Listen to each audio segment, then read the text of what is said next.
It is a curious psychological mechanism that seems to go on with podcast hosts, YouTubers.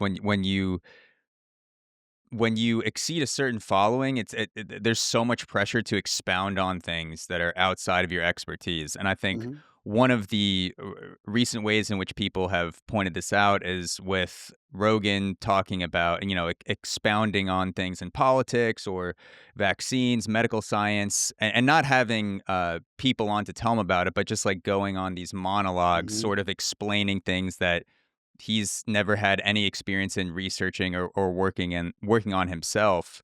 Let's get to the bottom It's of like that. anorexia. What's causing all that? How come 1 in every 12 kids who's a boy in California has autism now?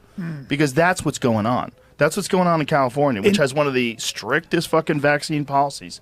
1 in 12. Did I say vaccines cause autism? Maybe I will have Well, RFK's getting to that, yeah.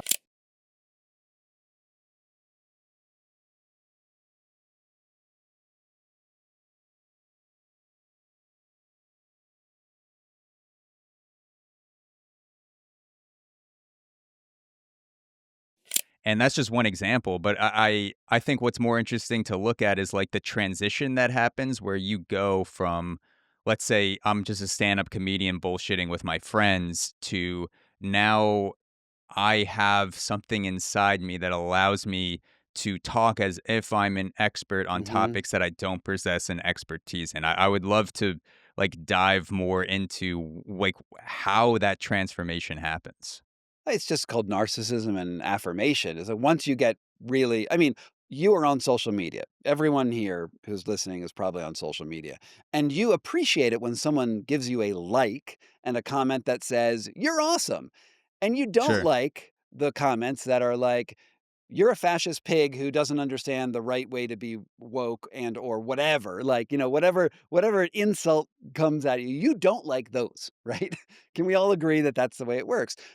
Magnify that by a following of 8 million, right? You're gonna get all of these people who say good things and bad things, and eventually, you if you stay in that game, you realize that you're only gonna pay attention to the good stuff, right? Mm. And you're gonna start ignoring the critics because a lot of the critics are insane. Like, a lot of people on the internet are insane. And you want to hear affirmation, even though an equal number of those people are also insane. And, Yeah. but y as a human, the only way to sort of protect your ego and your identity is to accept the good and not accept the bad, which makes it really hard for a valid critique to come through. When you're not famous, you can actually have parity with people. You can actually have a conversation, and early on, I think I did have a few conversations where there was parity, there was give and take, and it changes over time. It changes as someone gets more and more, well known, and it's a well-known problem. It's been identified in the Guru Papers, Masks of Authoritarian Power, which is a book from the '80s about Mm. the isolation of gurus. It's like, why gurus who have the ultimate reality, they tell you that they understand enlightenment or they met Jesus or they have a personal connection to Allah or whatever, they get isolated because everyone looks to them for the answer. And when everyone's looking to you for the answer, you don't have a peer anymore.